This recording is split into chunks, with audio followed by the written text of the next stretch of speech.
Hello friend, good morning, नमस्ते। कैसे हो आप सभी? आई होप कि आप सब बहुत अच्छे होंगे। दोस्तों, आप सभी को छोटे से ब्लॉग में स्वागत है। अभी 5:47 हो चुकी है और मैं अभी उठ गई थी। और हमारे यहाँ ना फ्रेंड्स अभी नहीं हुई है सुबह, लाइट नहीं आई है। मतलब क्या बोले, अभी अंधेरा अंधेरा लग रहा है। तो मैं सोची अभी नींद खुल ही चुका है तो आज से मैं पढ़ाई स्टार्ट करती हूँ।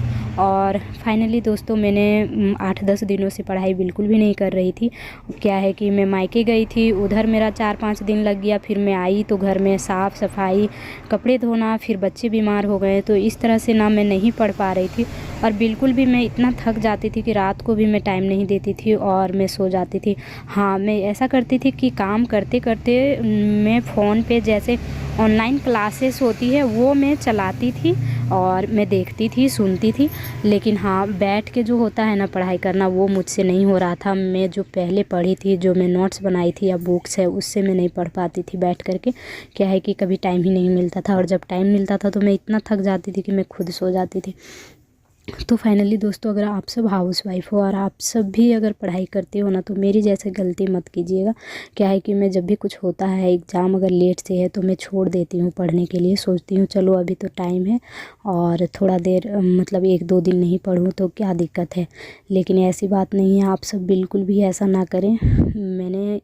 मुझे तब जाके ये एहसास हुआ जब मैं इस बार 28 जनवरी को जब सीजीएल का एग्ज़ाम हुआ था ना झारखंड में, तो मैं उस एग्ज़ाम को लिखी तो मुझे जाके पता चला मैं जो टाइम वेस्ट की थी या फिर मैं जो कुछ करती थी तो छोड़ देती थी पढ़ने। तो अगर मैं उस टाइम जैसे मुझसे जो क्वेश्चन नहीं बन रहे थे तो लगता था कि नहीं, मैं अगर उस टाइम मैंने जो टाइम वेस्ट किया, मैंने जो समय नहीं पढ़ा, मैं सोचती थी आज तो बहुत पढ़ लिया, चलो कोई बात नहीं, अगर आज कुछ काम है तो मैं नहीं पढ़ती हूँ, अभी तो एग्ज़ाम लेट है। तो इस तरह से करने के बाद तो उस टाइम ना वो सारी चीज़ें आपको रियलाइज़ होती है कि नहीं, मैंने बहुत बड़ी गलती कर दी। और मैं काश जब उस टाइम मेरे पास टाइम था तो मैं पढ़ ली होती, तो आज ये क्वेश्चन शायद मुझसे बन जाता। तो फ्रेंड्स, ये ऐसा होता है।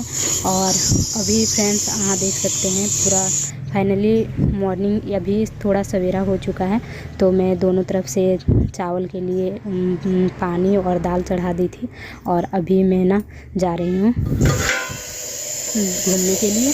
यहाँ पर चावल डाल दिया है, पानी उबल रहा था तो। और अभी जब तक चावल बनेगा दोस्तों, मैं झाड़ू कर ली थी। और मैं देखिए अभी मॉर्निंग है, अभी सूर्य नहीं उगा है, तो मैं सोची थोड़ा सा घूमने जाती हूँ। और मैं यहाँ इधर आई थी घूमने के लिए। मॉर्निंग में घूमने से बहुत अच्छा लगता है, माइंड फ्रेश हो जाता है। तो फ्रेंड्स, मैं इधर घूमने आई हूँ और अभी देख सकते हैं मैं जब वापस जा रही हूँ तो सूर्य निकल चुका है।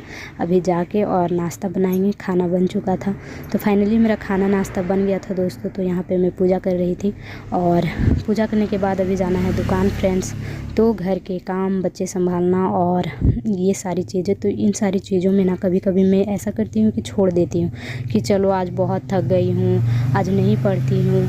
तो ये जो गलती मैंने की ना, तो जब मैं एग्ज़ाम लिखी तो मुझे एहसास हुआ। इसलिए अगर आप सब भी हाउसवाइफ हो और इस तरह की गलती अगर आप करते हो तो प्लीज़ आप ऐसा गलती ना करें। जब भी टाइम मिले, जैसे टाइम मिले, प्लीज़ आप पढ़ें और बिल्कुल भी इस तरह का गलती ना करें। नहीं तो आप शायद 1-2 नंबर से रह जाए और आपका रिज़ल्ट ना हो तो बहुत बुरा लगता है। तो इसीलिए मैंने जो एहसास किया है, फिर मैं सोची कि मैंने 8 दिन छोड़ दी पढ़ाई, लेकिन अब नहीं, मैं जैसे भी टाइम मिलेगा पढ़ूंगी। और मैं पढ़ ही रही थी फ़ोन से, बस ऐसे नहीं पढ़ने का टाइम मिल रहा था। तो क्या होता है, बैठ के जब आप पढ़ते हो ना तो थोड़ा लगता है कि हाँ मैं पढ़ी हूँ कुछ। और जब रिवीजन होता है तो ऐसे मोबाइल से सुनने से तो पता चलता है कि हाँ मैं पढ़ रही हूँ।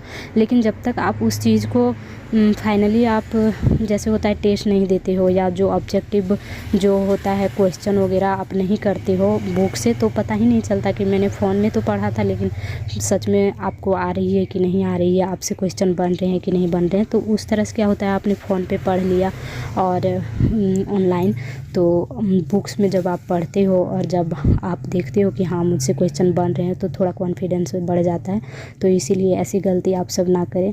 मैंने तो किया था, लेकिन मुझे एग्ज़ाम लिखने के बाद यही एहसास हुआ। और अभी मेरा एग्ज़ाम का कोई अता पता नहीं है कब एग्ज़ाम होगा, इसीलिए मैं अभी थोड़ा थोड़ा करके पढ़ रही हूँ। और डेट उट कुछ भी नहीं है, इसीलिए शायद मैं थोड़ा सा लापरवाही कर रही हूँ। लेकिन मैं इस तरह का लापरवाही नहीं करती हूँ दोस्तों, फ़ोन से मैं ज़रूर पढ़ती हूँ। तो आप सब भी मेरी तरह गलती ना करें और पढ़ते रहें। तो फाइनली आप देख सकते हो ये आज का मौसम, थोड़ा सा मौसम ख़राब है दोस्तों। और फाइनली मैं अभी दुकान पहुंच गई। अब झाड़ू करती हूँ, घर से तो काम करके आती हूँ, फिर यहाँ पे झाड़ू वगैरह सारा चीज़ करना पड़ता है। तो अभी झाड़ू करेंगे, फिर कपड़ा सिलाई करेंगे। तो अभी जैसे 10-11 मार्च को शादी का लगन है, तो कुछ कपड़े मिले हुए हैं सिलने के लिए, तो वही मैं सिलने के लिए आ गई थी। और बहुत ज़्यादा घर में काम थे, तो सारे काम मैंने निपटाया। और बाबू को लेके आए हैं, उसके पापा रखे हुए हैं। बगल में हस्बैंड का दुकान है और यहाँ मेरा दुकान। तो यहाँ फ्रेंड्स जा रहे हैं कपड़ा, ये इसमें फॉल्स अभी लगाए हैं। इसमें फॉल्स नहीं लगाए थे दोस्तों, जब वो सिलने दी थी लेडीज़ तो बोली थी फॉल्स नहीं लगाना है। और फिर फाइनली आज लेने आई तो बोल रही है फॉल्स लगाना है। तो वो मार्केट गई हुई है, तो बोली आप लगा दीजिए, तब तक 1-2 घंटे में लग जाएगा। तो मैं सोची लगा ही देती हूँ। जो ब्लाउज में सिल रही थी उसको छोड़ दी, और इसका ब्लाउज मैं मायके जाने से पहले सिल दी थी, लेकिन ये नहीं लेके गई थी। तो फाइनली अभी ये ले जाएगी। तो फ्रेंड्स, और इस ब्लाउज को कल आधा सिले थे दोस्तों और आज आधा सिले हैं। तो फाइनली मेरा जो यहाँ दुकान का काम था वो हो गया है, और अभी हम जा रहे हैं फिर से घर। तो फाइनली इस तरह से होता है मेरा घर का काम, दुकान का काम, और जब टाइम मिलता है तो स्टडी। और जब मैं सिलाई करती हूँ तब भी फ़ोन से ऐसे स्टडी करती हूँ। तो फाइनली आप सब अगर हाउसवाइफ हैं तो मेरी जैसी गलती ना करें। मैंने जो गलती की थी कि चलो अभी एग्ज़ाम लेट है, बाद में पढ़ेंगे, या फिर किसी तरह का, तो उस तरह का गलती आप सब ना करें। नहीं तो फिर जब आप एग्ज़ाम में बैठते हो ना, और जब कोई क्वेश्चन नहीं बनता है तो बहुत ज़्यादा दिक्कत होता है। और आप सारी चीज़ें याद करते हो कि काश मैं उस दिन पढ़ ली होती, काश मैं वहाँ नहीं जाती। तो इन सब चीज़ों बहुत ज़्यादा दिक्कत होता है। तो आप मेरी तरह गलती बिल्कुल ना करें, और प्लीज़ अपना पढ़ाई कंटिन्यू करें और पढ़ते रहें। और बिल्कुल भी किसी तरह से, जैसे होता है ना, हाउसवाइफ को परेशानी तो होता ही है, लेकिन इन परेशानियों से निकल करके अगर आप अपनी सफलता हासिल करते हैं तो एक दिन आपको बहुत अच्छा लगेगा। तो फाइनली दोस्तों, मैं भी इसी तैयारी में लगी हुई हूँ, आप सब भी लगे रहिए। फाइनली एक दिन हमें ज़रूर सफलता मिलेगी। आई होप कि एक छोटा सा वीडियो आप सबको अच्छा लगा हो। Thank you so much. Bye.